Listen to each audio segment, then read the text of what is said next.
Good day, my fellow Americans and good people of the world. Today, I would like to address you in regards to uh, a concept that I believe will make a fundamental difference on the trajectory that our nation is moving along. As it stands now, things are pretty bad, and we are moving along uh, in a direction that is a continuum of negative outcome consequences from some pretty bad decision making on behalf of pretty much everyone in the nation and everyone that has been working together with us or even against us.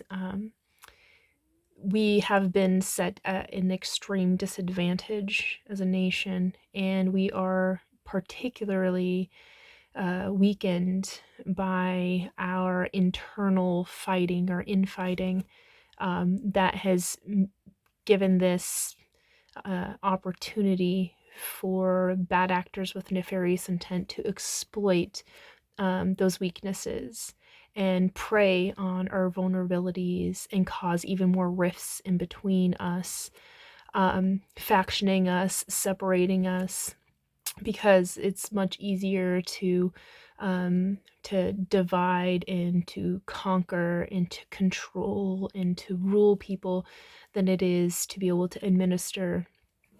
And so we're seeing a quite a bit of dismantling of our social structures that are necessary in order for us to stay as a cohesive unit, as a one nation, one people.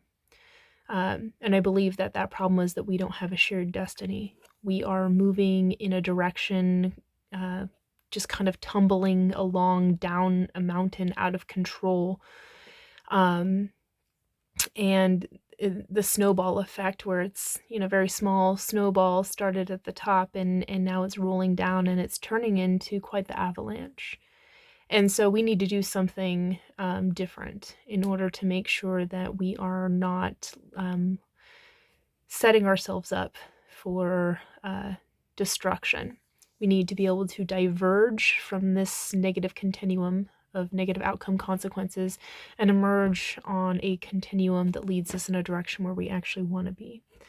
And I believe the best way to achieve that is through social initiatives that are well executed and that can revitalize the nation, help us to increase our civic trust with one another, boost our productivity in the sense of this supportive culture that we are mutually involved with helps us to truly grasp our societal challenges together, get a handle on them, and enable us as a cooperative people to be a part of the process of leveraging what capacities we each have, all simultaneously in the movement that takes us off this path and directs us onto a new one, so that we can make the bad outcome consequences obsolete in terms of they have no energy being invested into them anymore, and so they eventually just become useless, antiquated, and fall away. And focusing instead our energy on empowering those things that are good so that they can get better. Basically, it all comes down to problems, and problems are solvable. And the solution to any problem is always existing within it. It's a liberating element that is within the problem itself. And in our good work is discovering what that element is and understand what it can become. And then for us to choose to become custodial stewards to that freedom, that liberty, and that independence, in a figurative sense, we are enabling the fulfillment of what our nation's founding principle was, which was, independence. That we, the people, are individual people, but together we have to make the nation whole. And we have to do this in such a way where we can all be in the same information space, working on the same page, to the same end. So we have to have a vision of what is to come, something that we can tangibly grasp and hold on to and leverage and make use of. And so that's where I would like to introduce you to a concept that I believe will help to make a fundamental difference in democratizing our problem solving mechanisms so that we can establish corrective mechanisms in our socio-cultural, civic, economic, and political spheres of influence to be able to shift the trajectory in a holistic way to lead us in the right direction. Because the problem with the trajectory that we're on, it's not any one force that is, pushing us down that path. It's a collaboration of all these different elements that are working together, not necessarily cooperatively working together, but they're feeding off of each other and they're self-reinforcing default domino effects where, one thing falls apart here and it naturally makes things fall apart everywhere. And so we need to be able to do the right thing in terms of creating an intentional continuum of progress that we can build upon that will help us to achieve what we actually want to do. What I'm talking about is becoming outcome engineers. We want to engineer the outcomes that we choose to have that will lead us in the direction that we actually want to go. And we need to be able to invite everybody into that experience and make sure that everybody's a part of the process. And we need to be able to have a means to give people capital, resource, and agency so that they can take it upon themselves to become outcome engineers. And we need to have a shared intention, a through line of purpose and reason to be able to get us there. And that's what's going to start to become the through line that we can weave the fabric of creation on, that establishes our continuum and then bonds us with those threads that are woven from each and every one of us into that cohesive unit that literally leads us in the direction that we want to go. And I believe the best way to be able to achieve this is, again, to do social initiatives. And the capital, resource, and agency that I'm talking about giving people at first starts off really small. I think that we need to start small and think big. And what I'm hoping to achieve is the world's smallest stone, the world's biggest ripple effect in giving people an opportunity to help to be the change that they wish to see, to help to give us relevant substance to our fundamental view of the world. It gives us, like each individual giving us a pixel of the picture of the reality that we're sharing together, so that we can get that big picture identification of what's really going on and find ways to be able to link them together, kind of like a puzzle. And you got to put the piece, each piece has its place, its proper intended place, and we have to discover what that is, what orientation the piece needs to have to be able to fit in. And we need to work the system together to help to understand, like, this is where this actually truly fits and where it belongs, and build out more pieces as it's necessary so that we can make sure that the picture becomes big enough so that we can achieve the ultimate outcome of nobody gets left behind. We need that big picture needs to include every pixel, and every pixel is every individual, and every individual counts and it matters in the big picture of things. And so in order to do that, we're going to have to be able to put our sordid interests aside. And the only way to do that is if we're working on something together. So what I'm asking everybody is to start working on a puzzle together, in essence. I have spent the years developing a concept I believe is an instrumental device that can help to achieve the means to inform leadership and advisory roles in the appropriate administration of the guidance of society, the intervention on behalf of individuals, the support systems that are necessary, these sorts of things. And it fundamentally comes into this idea of, if we're able to take the many voices of all the people from all walks of life and put them together in a very certain definite form, and people fill out that form in a very certain and specific way, with their own variation of the answers to the questions out on this questionnaire, so to speak. Um, with the basic, rules of how to fill it out, and what each place is where you put certain answers, sort of thing. We can bundle those concepts together and be able to get a bigger picture of what everybody thinks it means in a certain context. And so, what I'm offering is truly what I believe is a socially imagined gravitational force. It is an ideal. It's something that everybody can take it in their own way and achieve still yet a common purpose together. It gives them agency, so they get to be a part of the process. They get to choose. It's based off of their firm reliance on the best truth that they know.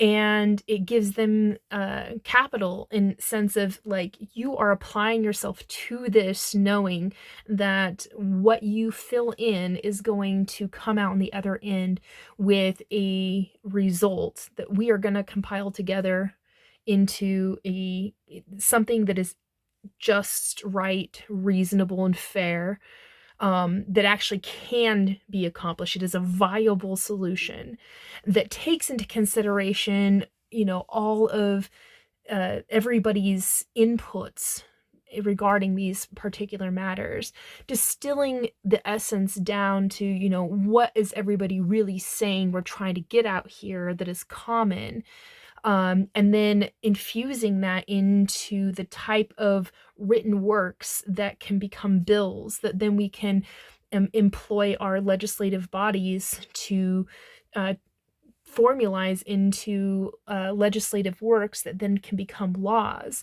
that can then become enforceable, that then we can accept together.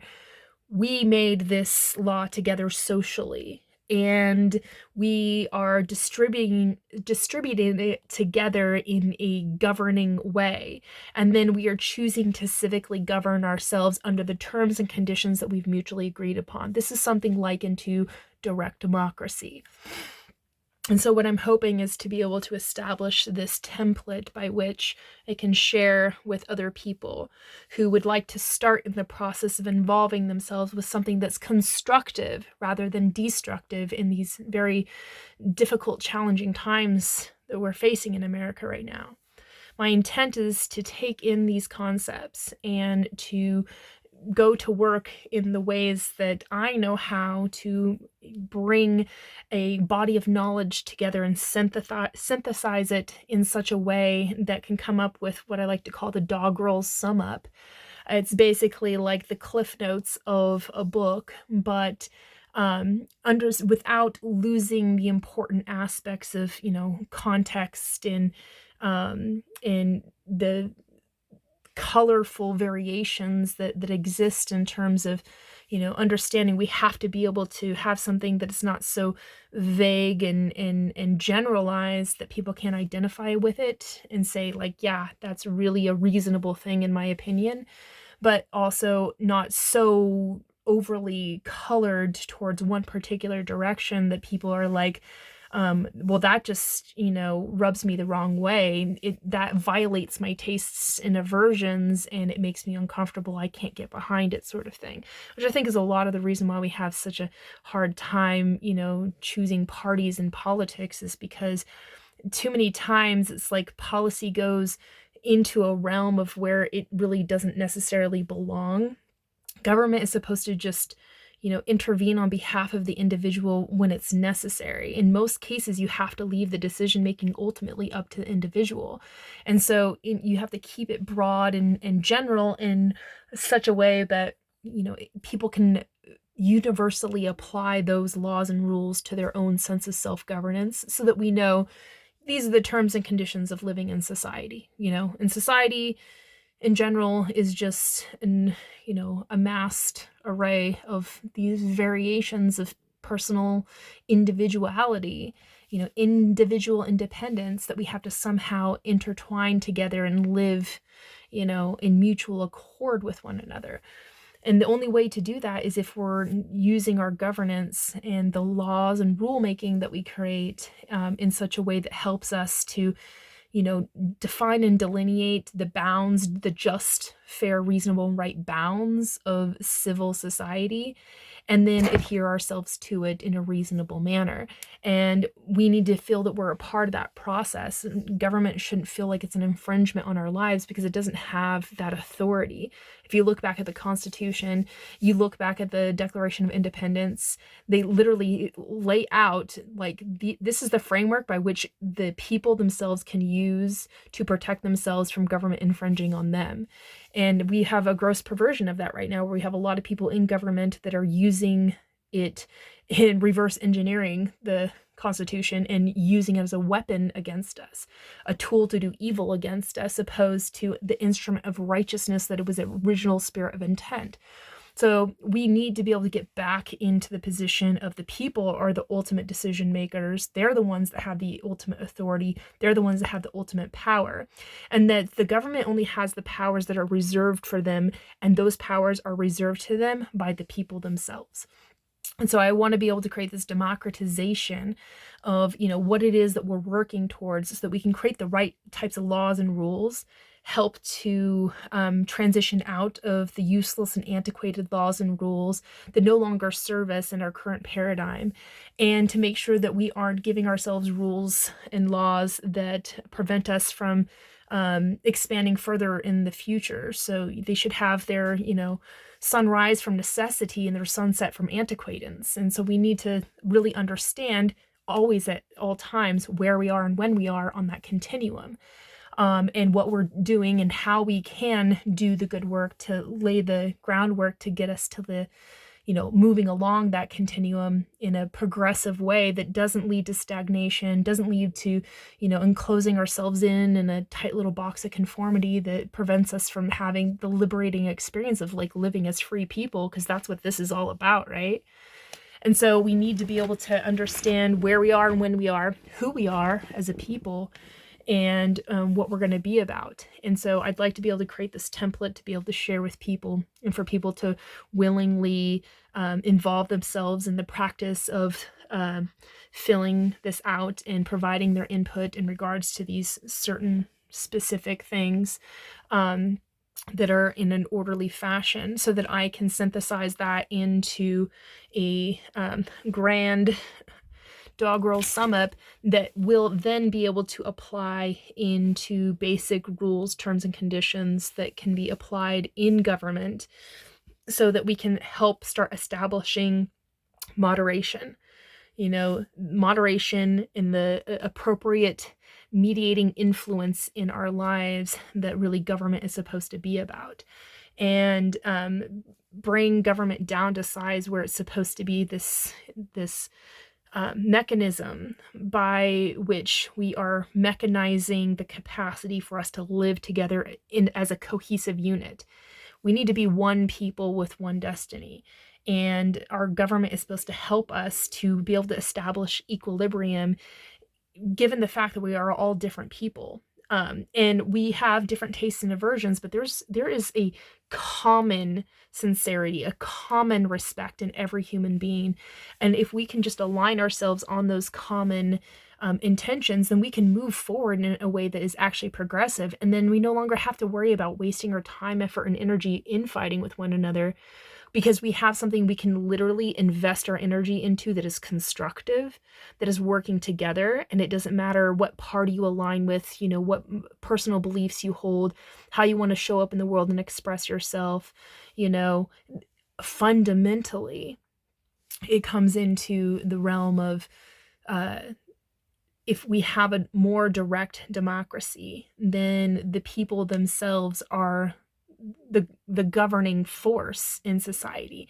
And then politics just becomes this sense of, our philosophical understanding of the reason why we do what we do, but not the the thing dictating what we're going to do. The people are the ones that determine that.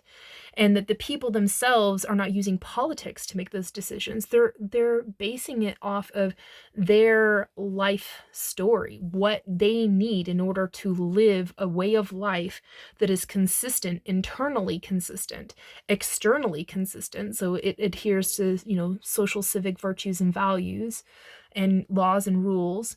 But it's internally consistent as it doesn't violate their personhood, their sense of being, of who they are.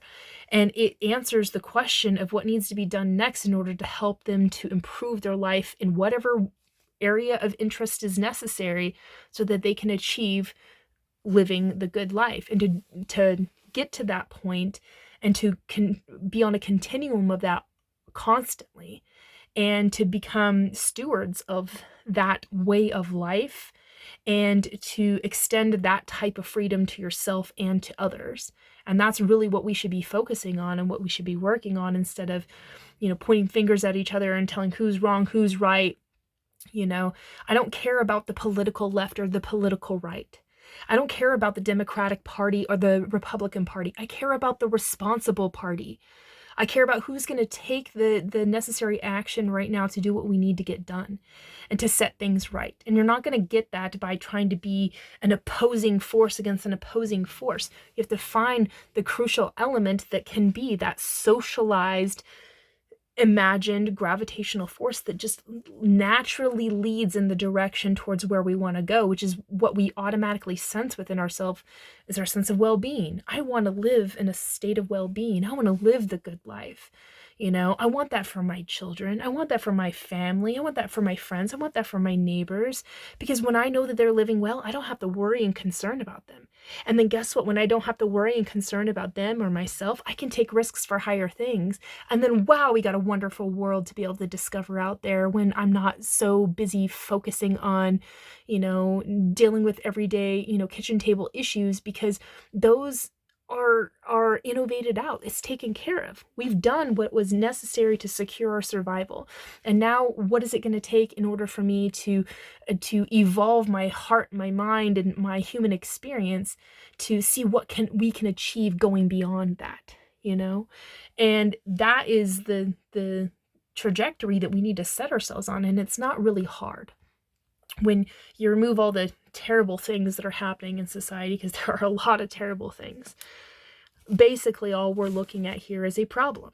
The problem that needs to be moved from point A to point B. We need to move from trajectory of negativity and a continuum of outcome consequences that is going to lead to our demise, and move it over here to the next continuum, the next stage, game-changing approach to how we're going to do this thing we called living, do this thing we call society, do this thing we call being a nation and a people. And I believe that the way we need to do that is to embed this stewardship archetype in our society. And the first way to achieve that is by getting everybody to involve themselves intentionally in being a part of, as they say, the change that you wish to see, literally. So I would like to provide this template for people with a few categorical variable prompts, meaning that number 1 is this type of category. Number 2 is this type of category. Number 3 is this type of category. And it's a very short list. And each one of those categories then has a question within it that you are intended to answer. And you're answering it not from a, society ought to be doing this sort of thing. You are literally supposed to use your own sense of perceptions, your own sense of perspective, and your own sense of, proposition, where you are in the world and where you are in your life, where you are in terms of how you see yourself relating to others in society. And then the proposition, what you think matters ultimately in terms of answering this, like, I want to make sure that I don't have to worry about this ever again. Like, let's say one of the things is talking about sustenance, and you think to yourself, yeah, sure, sometimes I really struggle with being able to afford enough food, and I have to compromise on what it is that I'm going to eat, where I may not be able to eat exactly what I need in order to be nutritionally, you know, um, sustained. I have to eat just what is cheap, quick, and easy because I work too much of a job. I don't have time to cook a very large and elaborate meal. And I really, on the budget that I have with all the other things that I have to pay for, I can really only afford top ramen this week for most of my meals, and every time I go to the grocery store and I see those prices going up, man, it makes it a whole lot harder for me to make those decisions because not only am I compromising on my nutrition and thus my health and my well-being and my sense of like I really don't like to eat top ramen all the time. I get sick and tired of eating the same thing, but also for the fact that it stresses me out to wonder, as my money that I have, the income, I can't do a whole lot to change what that income is going to be. But every time I go to the store, I get less of an output from that. What I put into the register at the grocery store, I get a whole lot less groceries out of it. And I'm concerned about that, and I really wish that I just had the confidence to be able to go into the store to buy the food that I like to eat and to know that it's going to nutritionally sustain me and that I don't have to worry about the price because I know it's going to be affordable and that my life is so arranged in such a way where I don't have to spend all my time working, that I actually have time to be able to cook, a delicious meal to share with friends.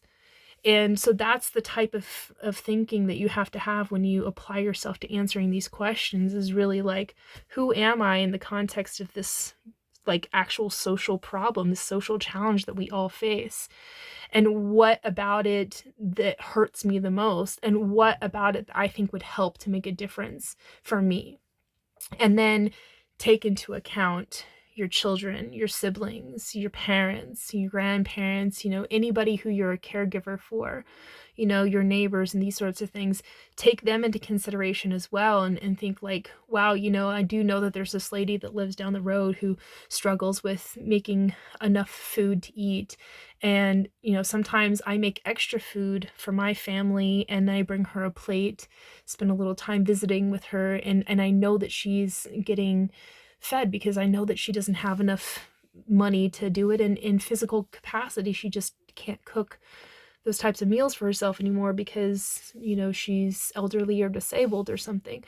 So you take into account yourself, your personal situation, and those closest in proximity to you, and then those who maybe you don't always have a chance to look after and care for, but you still think about, and then go beyond that to the people that you're like, you know, if it's as they say in a fire, you grab the things that are, most valuable first and then you leave the rest. We kind of group people in that way as well. It's like if you only have so much time to make a decision on how you're going to invest your time, are you going to do it in investing on those people closest to you, or how far away from you and in separation from you are you going to care and concern about others? Where's that limit in your ideal of how much should we each individually sense that this is my neighbor, as they say, that I should be caring for? And then understand, draw that as your line of distinction, and then fill that out in that space, in that line, in that questioning. Fill out what you sense all that is, and then send it in, and then realize what you're doing, everybody else is doing too. And they're doing it in the same way, They're making it very personal, very individual. It's about their own stories. And then they're sharing their sense of how everybody else's story connects to your own. And then when we put it all together like that, and then we put it into a capacity, this instrumental device that can synthesize everything and harmonize it all into like the essence of truth that's within it, we can extract from that like what it is that we all really would benefit from if we focused our attention on and worked towards the ends of achieving that, so that we can liberate ourselves from the struggle and the fight and the energy wasted trying to deal with this constant continuum of problem, solve for it so then we can liberate our energy, focus, time, and attention on other things, because we've saved ourselves. We've managed to, secure survival for that one thing in that one way. And the whole point of doing this is to figure out how to do that. I am a builder. I love to build things. For most of my life, I've been a carpenter. I like to build doors, most specifically, but I can build pretty much anything with wood, metal, these sorts of things. I like to fabricate. I like to tinker. I like to build mechanisms. I love to organize, and I love words and language and synthesis. And so over the years, I've adapted and established this instrumental device to be able to figure out how might I be able to take the voice of the people, put it into a harmony, like we're all singing in a harmonized chorus, right? And then put that to a proper intended use that is moving along a trajectory that I see is something that we can all have in common, a common thread, a common through line that runs through each and every single one of our hearts, and it syncs us up with a rhythm of harmony so that we can collectively achieve, through a collective cultural shift of the whole of humanity, to align and in tune with an ever more healthy, sustainable, just, and peaceful world along that continuum. And so I believe that it's possible utilizing this instrumental device. And my intention, again, is to invite everybody to take this as a resource for them to literally inject their voice into the solution that will be able to speak your truth along with everybody else's truth, and embody that into the language of law that can help us to govern ourselves more effectively, and to have the capital of the benefits. It's like, I know I am helping to establish this law and this rule that is going to help to solve for this problem that I really have, that I know other people have as well.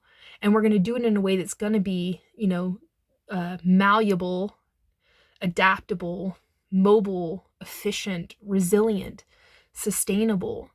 And so I don't have to worry about this. I know my neighbor doesn't have to worry about this. That's just something that you can build on. That is a tangibility. That is tangible wealth.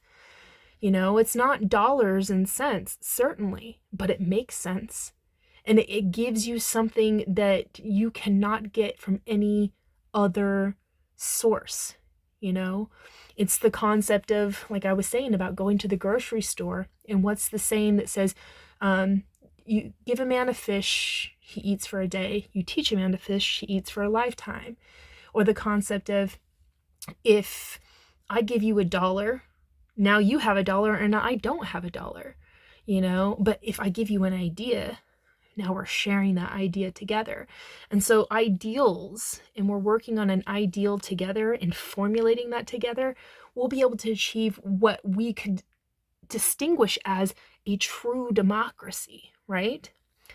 And I would like to be able to shift our government here in the United States of America to be more like that. And I think that the best way to achieve that is by establishing, through a constitutional amendment, the establishment of a fourth branch of government, which I like to call civics. And it's utilizing this instrumental device for the people to input their information so that we can then churn out the right type of laws so that we can get the appropriate work done at the right time, so we can do the right thing at the right time, the right place, in the right manner, for the right reasons, so that we can actually have an effective system and break down the pageantry of politics, remove that from the functioning aspects of government, and leave it for what it actually is really just this moderating influence in our lives that intervenes on behalf of individuals when it's necessary, that we might have conflicting interests, what tends to happen when we have a varied society. And within this constitutional amendment, it also establishes what I like to call personal dominion. It says, I'm the individual and I have my own independence, and nobody can intervene on my behalf if it's going to take away my sense of self and my sense of identity. And so this makes sure that the power remains with the individual ultimately, and that the government can't tell you what to do, what to think, what to feel. The government can't make choices about your body and what you're going to, do with it. And the government can't make determinations to say that you cannot voice the truth and reality of your experience, knowing that you're systemically set at a disadvantage in society, like racial bias and anti-Semitism and these sorts of things that are prevalent in society, because culture has evolved that way, and there's this toxicity there that these things do exist. And then people that have that type of mentality get into positions of power, and then they create laws and rules using their own language that just re-emphasizes in a way that's that structural form. And then people in power of decision makers, take that mentality and they decide who gets in and who gets out. And it's just a very elite form of, segregation that happens most easily by things that are easily identified. If you have physical attributes that can be distinguished, more likely that you're going to be discriminated against. If you have a certain religious, way that you live your life, that is fairly easy to distinguish. And so it's very easy to discriminate against. And so we need to be able to have a sense of wholesome discretion in the language of our laws that recognizes the individual as being, self-sovereign, autonomous person who has personal dominion that others can't determine and infringe upon, an individual's liberties. And that when those liberties are infringed upon, that we have a defined and delineated, established distinction of how we have a corrective mechanism to fix for that. So when there's a systemic bias that is existent within a certain chain of decision making that might be preventing somebody from being able to gain access to material wealth or natural resources or, opportunities in society, we need to be able to say, that's happening, that's wrong, let's fix it. And this is how we're going to fix it, because we have a corrective mechanism to be able to do that. And so establishing the civics branch is essentially saying we're going to put it in the hands of the people that, they have their own personal dominion to take, decisions for themselves. But if somebody infringes upon their personal dominion, civically and socially, we have decided how we're going to go about approaching the corrective mechanism to bring people back in alignment with mutual accord. Like, you can't set me at a disadvantage because that's not fair to me. That's not just, that's not reasonable. That's not right, but we don't necessarily have to fight each other about it, in cultural class warfares. Rather, just distinguish the fact that it's a type of discrimination that we are just not going to be able to operate, with if we're going to have a sense of justice. So we remove that from the variable. And we recognize, okay, this sort of thing happened in this context in this way. How might we better inform the language of our laws to, send the signal out to everybody that this is just something that we're not going to stand for anymore. And the people themselves are the ones who determine that, that template that I'm talking about, filling out this thing saying, this is what happened, this is, the context that it happened in, this is, the impact report of like what happened in consequence. And, this is what I think would be the appropriate corrective measure. We need to make sure that the relevant stakeholders are always at the table of decision making, especially when it comes to corrective measures, when there's an infringement on somebody's personal rights or liberties. And to make sure that we're not empowering anybody to be discriminatory in a hateful, aggressive way. Like, we need to not be empowering and enabling people to take an adversarial retaliation approach, which is unfortunately what a lot of the justice system, has become is this way to, sue everybody into oblivion, to try to control them and make them, behave a certain way or whatever, when it's really supposed to be about, reaching out to the government to say we have a difference amongst people. We need somebody to come in as a moderating influence and to help us, establish where is the delineation of, our rights and responsibilities as, social members of a civic union, and determine, what is just right, reasonable, and fair, and then what every party's responsibility is moving forward, and what sort of things we're going to put as checks and balances in place to make sure that you do follow through with that once this ruling has been made. And always bringing everybody back into accordance with one another, saying, like, I understand you have a difference, but let's find that common through line and establish it, and then set the precedents as is necessary in courts, or set the precedents in terms of writing legislation that says, this is a thing that did happen, so we probably should watch out for it, because the likelihood of this happening again is probably increased given, the needs of now, the situational context of where we are in society, and what's happening, with current events and things like that. And the only way to understand that is to be like in it, to be a part of it, and be in the know about these sorts of things. And the only way to do that is when you have relevant stakeholders at the table. And so the civics branch gives the people themselves a seat at the table, and gives them the means to be able to share their story and their context and their experience, and help us to be able to guide a reasonable way to correct for that mechanism to get us back into accordance with one another. And that's really what this whole thing of governance should be about. And then when you think in the context of nation, a nation is not its government, and a nation is not just its people. Our national identity is a lot more than, these, cultural ideations of, like American flags and the national anthem, and bald eagles and America.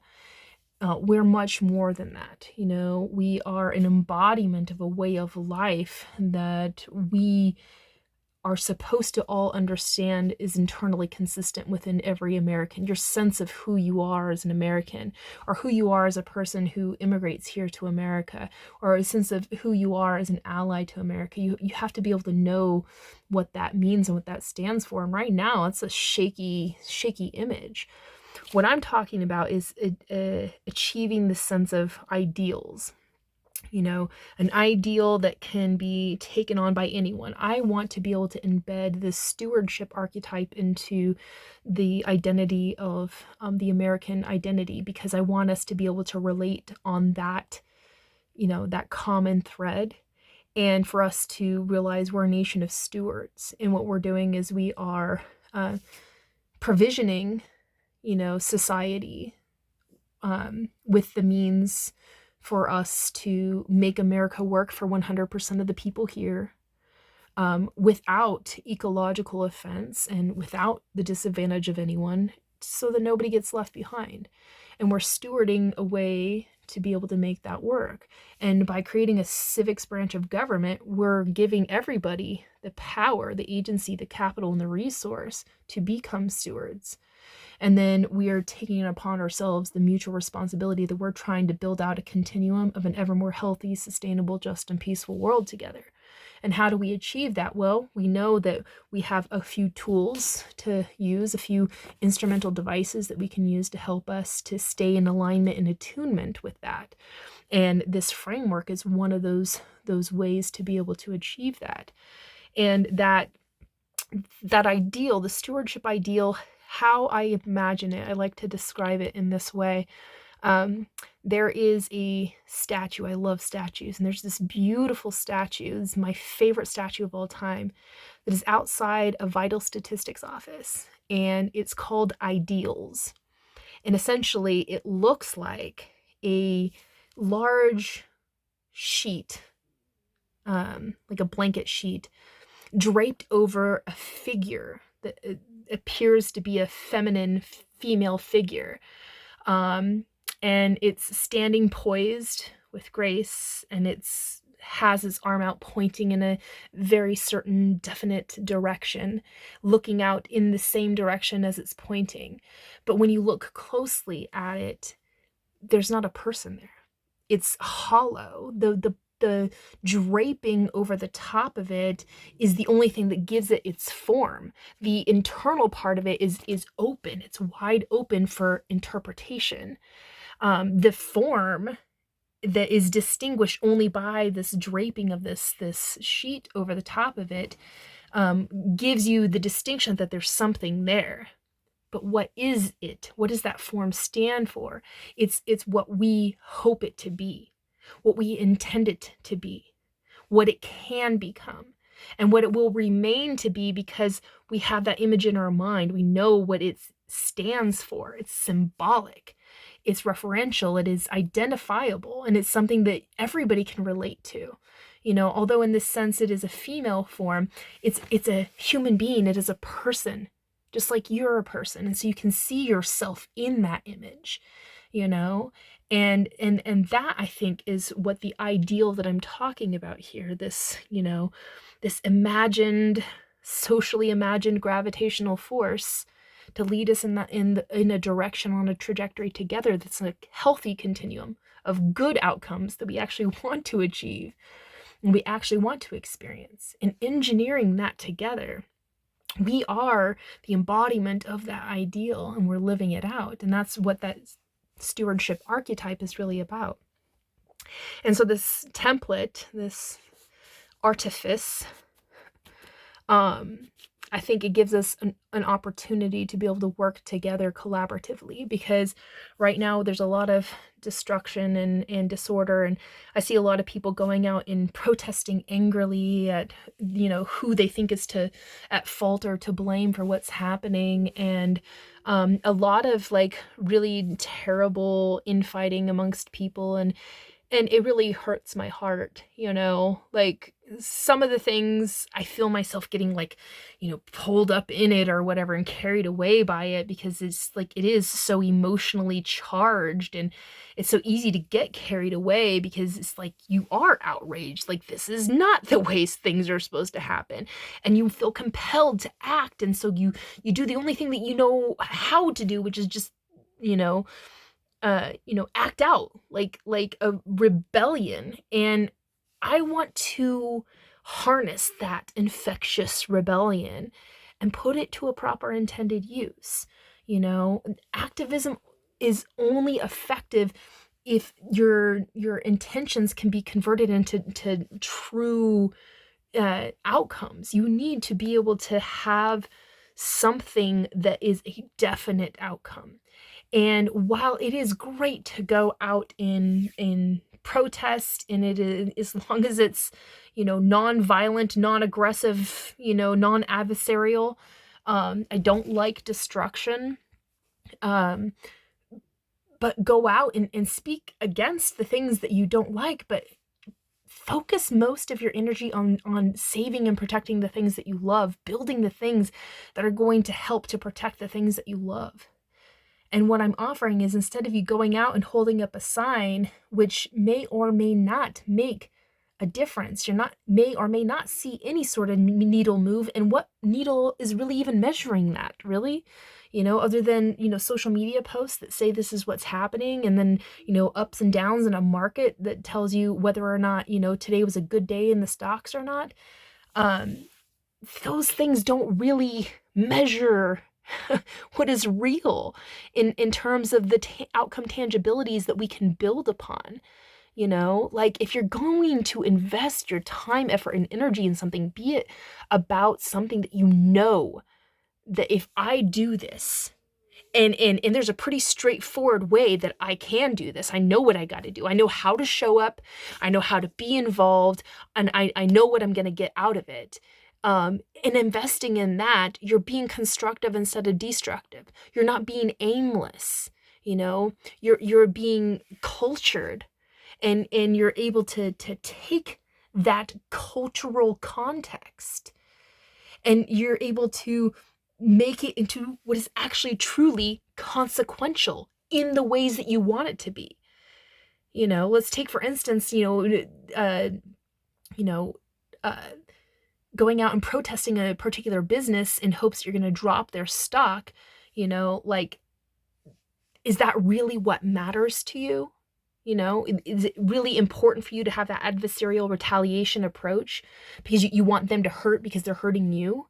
What would be better would be to be able to find a way to say, I don't agree with what this person is doing. It's wrong. It's wrong on so many different levels, and I'm hurt and I'm outraged, and I'm to the boiling point, and I need to release this pent up aggression and direct it in some way. And then you choose to do it constructively towards something that is going to not, by force attack the system that you don't like, but just make that system obsolete. That's the real true solution. That's really what we have to focus on, is being constructive, not destructive, intentional. It reminds me of one of my most favorite quotes by Martin Luther King Jr., who was an advocate for peaceful protest. His I Have a Dream speech brought in so many people and united an entire nation to a cause of advancing, our civil rights amendments that made it so that we are all equal and free and ended segregation. And that happened because of voices like his and people who went and did the good work to change that. Now, I know there were a lot of negative protests that happened during that time too, but emphasizing on Martin Luther King saying, peaceful protest is the way to go because that's what's going to make the difference in terms of, what you're going to get out of it. If you burn the whole world to the ground, because you're outraged about the way things are going, it's not constructive. It's like the concept of, you wouldn't abandon ship in a storm because you couldn't control the wind. No, you just adjust your sails. So that's what I'm asking you to do, is adjust your sails. And I think that's put very beautifully in the quote by Martin Luther King, where he says that, those who love peace must learn to organize as effectively as those who love war. Which will bring to my closing comment on this very long conversation. Thank you for joining me. I want to address the concept of the unfortunate security breach that happened, that is a direct threat to our national security, where incompetence, carelessness, and just outright unconscionable and unfathomable irresponsibility, very sensitive information was basically made privy to somebody through a vulnerability of exploitation that was created by the very people who were entrusted to protect that information. And so for me, I think it ties very well into the quote where, Martin Luther King says, those who love peace must learn to organize as effectively as those who love war. In the case of the recent events, I would say that be more careful and conscious and considerate. Be a steward, and take responsibility. It's one of my favorite concepts. One of the guiding forces of my life is the soul print value, and I learned it from Jocko Willink, from his concept of extreme ownership. And Jocko is a Navy SEAL, very decorated and very inspirational person, and him and his fellow battle buddy Leif Babin created a book called Extreme Ownership, and it details, some very interesting stories. The book I found was one of the most compelling book reads of my entire life, but they come around this concept where they convert stories of being in the military into concepts of how to run a business efficiently. And the concept is extreme ownership, and it says that, you basically have to say, I fucked up. I did this. I'm owning it. And this is what I'm going to do to fix it. That's what a responsible person does. And you're not seeing that coming from anybody in the chain of command in the current administration of the POTUS 47's regime, as I like to call it, because they're not administering anything. They're coming in and they're forcibly overthrowing the government from inside. And they're not serving the best interests of all parties involved. Many Americans are suffering because of the outcome consequences of poor decision making on behalf of the people in the POTUS 47 regime. And now we're seeing, in a very public way, what happens when you misplace trust in somebody who is not going to care and is not going to be accountable, will not take ownership, and has no sense of responsibility. And instead of owning up to it, owning up with extreme ownership, they're passing the buck, pointing fingers, doing the blame game. And they're spending all this time, effort, and energy doing this, media blitz of everybody collaborating their stories to, somehow, pass it off as it ain't so bad. It ain't so bad. Instead of being like, wow, gosh, guys, this was a huge F up. And this is what we're going to do about it to make sure this never happens again. And this is what we're going to do to make sure there's consequences to the actions of the people who made poor choices, and we're going to make sure that by disciplining those people in the most extreme measure that we can, because it's such an extreme violation, we're going to do that to make sure that we can set the fears that the society has, now been made aware of, this vulnerability, this weakness that exists, and this unreliability and this untrustworthiness of this person. How could you ever trust or believe in them ever again? You can't. And by default, that person is being, everybody's being apologetic to that person, saying, no, we're defending them, instead of calling them out on their bullshit. Now everybody's complicit in it. And so everybody in the administration who is siding with this, gross incompetence, treason by incompetence is still treason. And so it needs to be handled accordingly. And it needs to be done so in a swift and efficient manner, because this was a gross violation of expectations. And it was something that indicates to us that when bad things happen, the government, the current, POTUS 47 regime, is going to make it worse, not better. It doesn't give us a sense of, trust and reliability in our institutions. And unfortunately, the change is not going to come from inside the administration or the regime. It's going to have to come from outside of it. We, the people, are going to have to start coming together, formalizing this, socio-cultural contract with one another that we're going to work on, figuring out together what the best path moving forward is. We're going to make sure that we're taking care of the cares and concerns and considerations of how do we make sure everybody has enough food to eat, and that's nutritious food, and how do we make sure that our farmers are still able to conduct the work that they need to do to make sure we can, supplement and supply for everybody. And we also need to take into consideration, what are we going to do as a society to be able to hold power to account?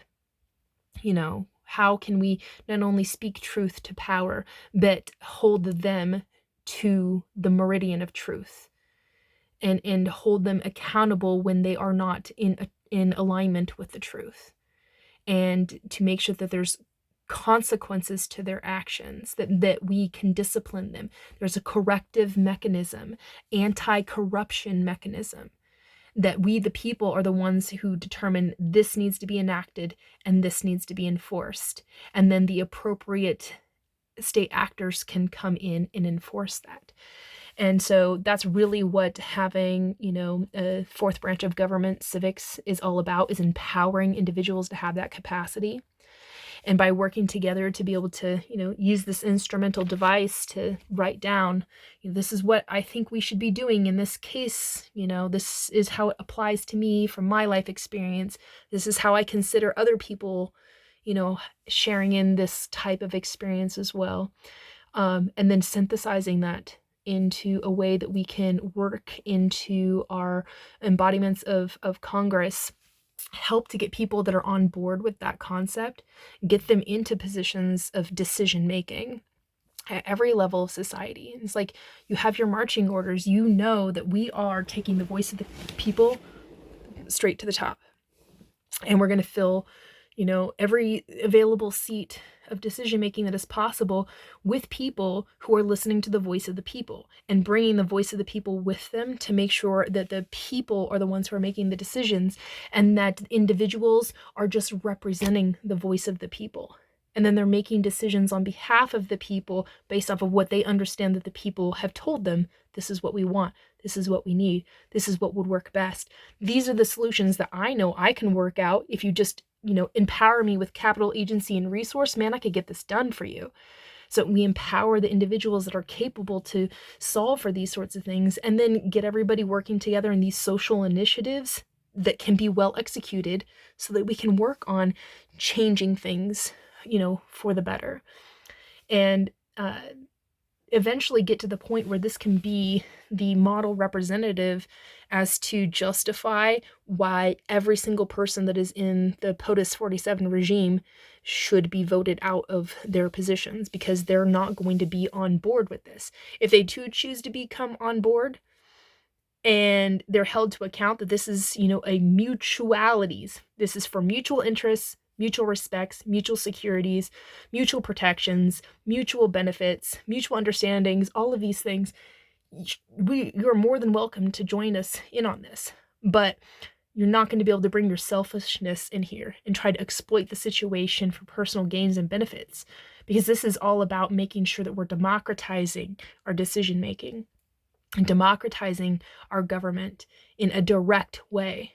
And if you want to help, be a representative to help to facilitate that so that we can achieve it overall, help to orchestrate the appropriate, and organize the appropriate, initiatives to be able to achieve this, great. Welcome to, the side of righteousness, carry on. But if they aren't for it, then they're against us. And again, instead of fighting them, we're just going to make them obsolete. Like, you are irrelevant in terms of what actually works, because we're making what works over here, and we're all about it. And this is where we're focusing our time, effort, and energy. This is where we are, actively participating and contributing to. This is what we're concerned about. This is what we're talking about. This is the narrative. This is the social ontology. We are together living in a very certain way of being. We are evolving our stories together. This is what we're going to be about. We're not about your business anymore. And they're going to hoot and they're going to holler and they're going to piss, moan, and complain, and they're going to fight for their relevancies because their selfishness demands that they hold on to that control, because it's the only way that they can turn outcomes into their favor. But I'm sick and tired of them skewing everything into their favor, pitting us against one another in, the lower echelons in society, just for an elite ruling class to micromanage our lives, at a distance where they have no care and concern. They don't take responsibility for their actions and their, failings. And they put it all on us, the burden of having to deal with the consequences of their negative actions, while they create insulary protections for themselves. We need to have a civics branch of government with personal dominion established for everybody, so it's an insulary protection for the individual, so that the government cannot come in and ruin your life when they have no place to do that, And so I want people to be constructive in that particular direction and hopefully move with intention. And I really want to simplify it in terms of just starting out with this basic instrument of, here's a questionnaire, fill it out. Follow the rules of how to answer the questions in terms of, like, these are categorical variables.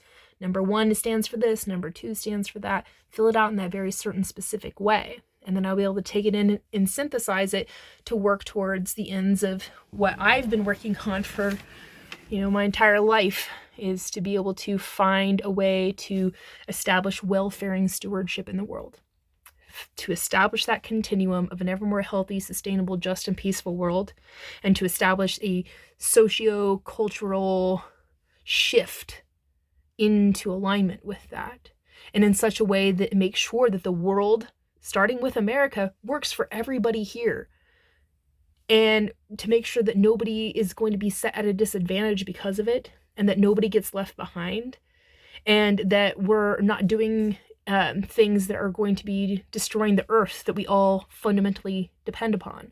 You know, we are living beings on a living planet, and, you know, if it dies in its capacity for habitability and livability, we die. So we have to understand that, you know, mutual relationship that we have with Earth, and so we have to be, you know, good stewards of our planet.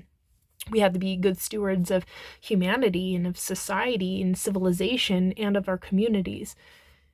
We also need to be good stewards of our own home spaces and of our own personal lives.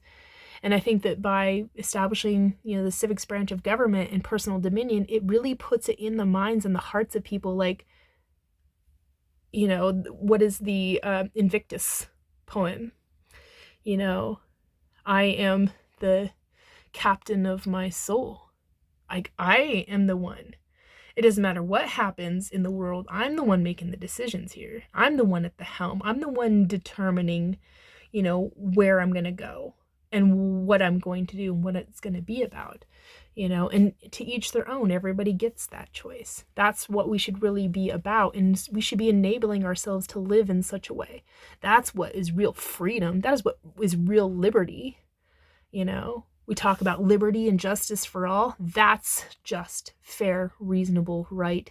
That is a liberating element, you know, in our problem, is to give the people that sort of, you know, agency, resource, capital, capacity to participate and contribute to something intentional, to set ourselves up to live the embodiment of that ideal archetype of the steward that we're embedding in society. We're embedding in our sense of you know, our way of being and our sense of, you know, being a citizen of, you know, our nation and of our planet. Like, all of these things are constructive, not destructive. And there will be good benefits. The more we work towards that, the more we're going to get out of it. And if I can synthesize all of this into, you know, an omnidirectional outcome that we co-create together and we co-engineer together, these types of outcomes that achieve welfaring, you know, we are faring well in our lives, meaning that we're getting along on this continuum, we're moving along progressively on this continuum in a state of well-being, you know, we're all living the good life, and we're mutually stewarding the capacity to make sure, you know, it works for everyone. Nobody's at a disadvantage. Nobody's getting left behind. This is a good thing, you know. And then everybody who is against us will then be left with the decision of, you know, do they get left behind? No, they're going to want to be a part of this too. And then when they decide, you know, to come to the side of righteousness, they're going to willingly involve themselves with it. And we're going to have to humble ourselves enough to invite them in to an experience that they can thrive on too. Because we can't do this alone. We have to do it together. And for everybody's starting point is going to be different. You know, my starting point was a long time ago, guys. I've been working on this for a long time. But everybody just needs to be welcomed into that situation they can thrive in. And as soon as they recognize it as that, as such, a situation they can thrive in, where they're not going to be, you know, shamed or set at a disadvantage, that they really are welcomed in, and we're becoming a welcoming for them, then they're going to easily be able to, more easily, I shall say, be able to let go of the things that aren't going to be working in their best interest anymore, because society's moving in this direction. You know, good humanity's going this way, and, you know, we're on our way to a party, and it's going to be great, guys. Everybody's invited. You know, you just got to make the decision of, you know, when you want to hop on the train. And in reality, there's going to be a lot of people that are going to have to go through a very humbling experience of what I like to call a personal revelation, where they're going to have to come into their own moment of, understanding of, your life is no longer going to be able to be the way it has been, and that you need to make a change in your life so that you are no longer being selfish, because selfishness has, the unfortunate outcome of devouring the individual. It will eventually wear you down. It's very exhausting to be, what one might call evil. And I don't think evil is like, the devil and, fire and brimstone and hell, but rather just a person that does not have a full, complete sense of who they are and how they need to show up in the world to be their best selves so that they can be in service to others. And realizing, the element of how do you take extreme ownership for who you are, where you are in life and in your life and in the context of the world, when you are in terms of things that are happening, and who you are in terms of like who you can be in that moment to be a best service to the world. Distinguish that for yourself, understand where everybody is working towards together. Recognize it's a good thing that we're doing these things because we're making sure everybody, is going to benefit. It's going to be a good thing. And then eventually people will let go of their selfishness and join the side of righteousness. And it will be a difficult challenge for them to process the necessary humility to achieve acceptance. It will be a grieving process as they die into their old version and rise into a new version that can join us in what we determine is civil society. But it is possible. We certainly aren't going to get there if we are going to invest our time, effort, and energy into destructive things. So, as a builder, I want to build, the means for us to be able to do something different and work on it together so that we know that when you have skin in the game, when you're involved in it, you're more likely to, be cautious, to be careful, to be considerate. You got to kind of think of it as if we're building a bridge across a huge chasm, right? That's going to get us to safety. We have to build this bridge so we can get to all the, good life that we want to live. Access to all the resources that we need, and all the capacities that we're going to need, all the provisions that we're going to have, and all of the accommodations that are necessary, and all the stewarding mechanisms that are going to be fundamental. But in order to get there, we have to build the bridge across this chasm. And you have to do it one plank at a time. And to understand that, it's really important to care how you place that plank, because that's all that's supporting you over the top of this chasm. So you're going to want to really care about what you do. Make sure that you do it right, because, it's the difference between your life and death, and then also the reliability of all the people that are going to come behind you. It's not just about you getting across, but building this bridge so everybody can get across. So you have to be conscious of that. It's, the, indigenous concept of the seventh generation, where you build not with just care about yourself, but for the next 7 generations to come. What are you leaving behind for them? And what are they going to build out in the residuals of what you've left behind? And what have you built up that they're going to also be able to build up on? These sorts of things. We have to be conscious of that. And, I think society's problem is that we just haven't had a sense of we're all moving together. We need that visionary element. And there are not a lot of visionary people out there. I hear a lot of individuals that are great leaders on their front of expertise. They're leading in this or that way, and they're champion for causes, and they're really doing the good, hard, necessary, detailed, intricate work to get things done in a very certain and specific way. Specialization has become, like one of the fundamental elements of our society. But what I'm trying to ask of everybody is to start to become a generalist. What do they used to call him? The Renaissance man. You can do so much more than just one thing. You can do many things. Become versatile. Be capable of being of service on many different fronts, so that you reduce your reliance on others, you become more self-reliant, others become more self-reliant, and then we can become interdependent with one another, because you become much more reliable as a person when you know somebody else that is within your sphere of influence is also reliable, because somebody's got your back, and that's important.